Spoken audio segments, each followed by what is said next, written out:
Assalamualaikum warahmatullahi wabarakatuh. Jumpa lagi dengan saya di channel Kang Hayat. Pada kali ini saya akan mengulas tentang ajuan jabatan fungsional dari asisten ahli ke lektor. Lektor itu ada dua, ada lektor 3C sama lektor 3D. Yang lektor 3C itu hukumnya 200. Sementara untuk lektor 3D hukumnya 300. Apa saja syaratnya dan ketentuan-ketentuan apa saja yang perlu disiapkan oleh Bapak Ibu dosen?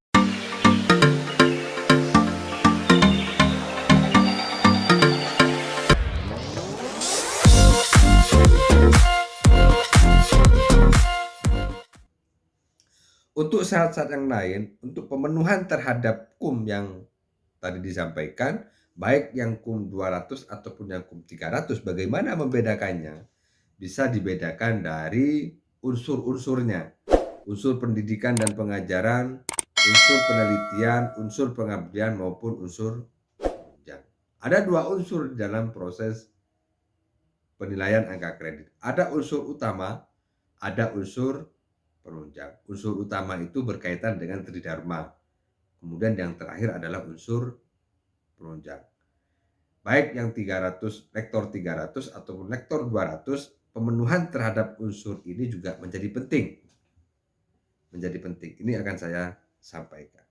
Yang pertama, pada pengajuan atau pengusulan angka kredit dari asisten ahli 150 ke lektor 200 atau 3C, maka unsur yang harus diperhatikan adalah pertama, unsur utama. Yang pertama adalah pendidikan dan pengajaran. Pada pemenuhan terhadap KUM 50, sisa dari 150 untuk ajuan ke lektor 200, unsur pendidikan dan pengajaran itu 45% dari 50 KUM yang dibutuhkan. Kalau 45% dari 50 KUM yang dibutuhkan, berarti butuh minimal 22,5 KUM untuk bisa memenuhi syarat pengusulan jabatan lektor 200. 22,5 KUM untuk pendidikan dan pengajaran. Selama 2 tahun berarti 4 semester. Anggap saja misalnya kalau setiap semester mengajar 12 SKS, maka dikalikan saja kira-kira memenuhi tidak ke 22,5 KUM. Yang kedua, KUM untuk penelitian sebagai unsur utama adalah 35% dari 50 KUM yang dibutuhkan. Berarti minimal di penelitian Bapak Ibu itu membutuhkan 17,5 KUM. Berarti cukup dengan 2 jurnal. Kalau Bapak Ibu sebagai penulis tunggal atau sebagai penulis utama, maka 2 jurnal insya Allah sudah cukup, terutama kalau jurnalnya terakreditasi misalnya. Tapi kalau Bapak Ibu menulis di artikel misalnya jurnal hanya punya 2, pastikan Bapak Ibu bisa mengoptimalkan nilai KUM-nya. Ya tingkat amannya berarti kan ada 3 artikel. Kalau misalnya ada 2 artikel ditambah dengan buku, insya Allah sudah cukup. Artinya untuk KUM penelitian di angka kredit 50 yang dibutuhkan di lektor 200 itu adalah cukup 17,5 KUM. Kemudian yang ketiga pengabdian. Pengabdian ini 10% dari 50 KUM yang dibutuhkan. Berarti kalau 10% dari 50 itu 5 KUM. Dari 0,5 paling kecil adalah 0,5 KUM-nya dan paling besar adalah 5. Seberapa banyak pun pengabdian KUM-nya, maka yang diakui hanya 5. Dan yang terakhir adalah unsur penunjang, ini juga sama, 10% dari 50 KUM. Berarti maksimal penunjang itu kum. Dari mana penunjang? Dari kegiatan-kegiatan Bapak Ibu di luar Tridharma Perguruan Tinggi. Misalnya ikut seminar, ikut pertemuan ilmiah, sertifikatnya dan ketentuan lain yang dibutuhkan perlu untuk disiapkan, atau ikut pelatihan-pelatihan yang berkaitan dengan atau yang menunjang kinerja Bapak Ibu.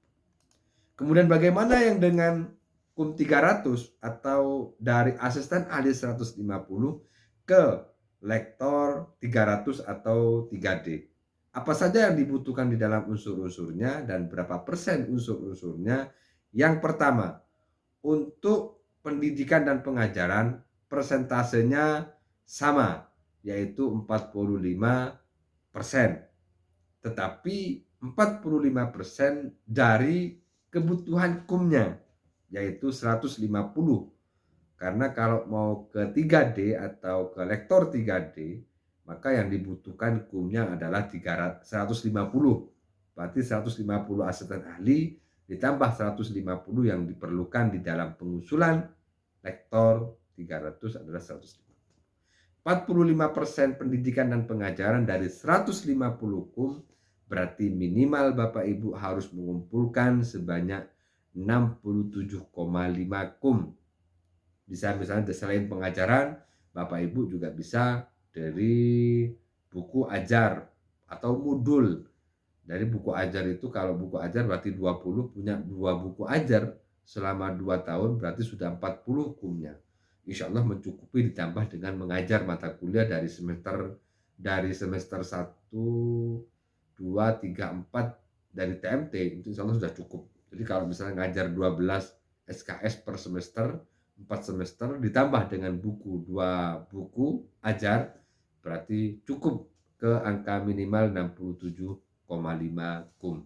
Kemudian yang kedua adalah penelitian, sama 35%, tetapi dari 150, berarti minimal untuk penelitian di pengajuan lektor 300 adalah 52,5 kum.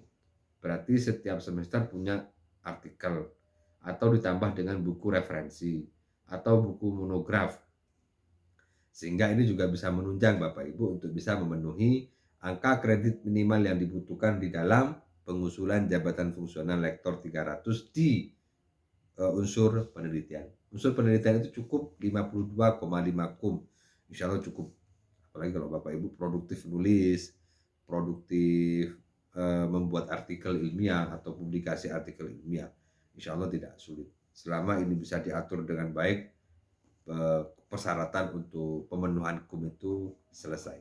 Kemudian yang ketiga, untuk syarat unsur utama adalah pengabdian, sama 10% dari 150, berarti antara dari 0,5% minimal, maksimal adalah 15 kum. Itu harus juga dipenuhi. Kalau maksimal berarti bisa 1, bisa 2, bisa 3, bisa 4, tetapi pemenuhan secara akumulatif itu terpenuhi dengan baik. Dan yang terakhir adalah penunjang, itu juga 10%, berarti maksimal penunjang di dalam pengajuan lektor 300 adalah 15 kum. Insya Allah kekurangan kum ini, kalau Bapak Ibu rajin menulis, rajin publikasi, insya Allah pemenuhan kumnya sangat mudah sekali. Apalagi hanya 67,5 kum di pengajaran diberikan dengan penulisan monograf, penulisan buku ajar, kemudian penulisan modul, itu juga sudah mendukung sekali, ditambah dengan ngajar, dan ini sangat mungkin sekali, terutama juga di penelitian juga sama. Jadi proses pengajuan secara reguler itu sangat mudah Bapak Ibu, ketika kita sudah siap sejak awal, ketika kita sudah memenuhi syarat sejak awal, ketika kita sudah terbiasa produktif, maka pemenuhan terhadap kum itu menjadi sangat mudah untuk bisa terpenuhi dengan baik. Sehingga jenjang karir dari asisten ahli ke lektor itu sangat memungkinkan untuk dipenuhi selama 2 tahun kekurangan kumnya, baik yang kum 200 ataupun kum 300. Begitu juga yang jabatan fungsional yang lain, dari lektor ke lektor kepala juga sama. Untuk ke lektor kepala dari lektor nanti akan saya ulas di video saya yang lain. Semoga bermanfaat dan menjadi kebaikan bagi kita semua. Tetap semangat, tetap produktif. Jenjang karir yang paling tinggi adalah menjadi cita-cita kita sebagai seorang dosen. Assalamualaikum warahmatullahi wabarakatuh.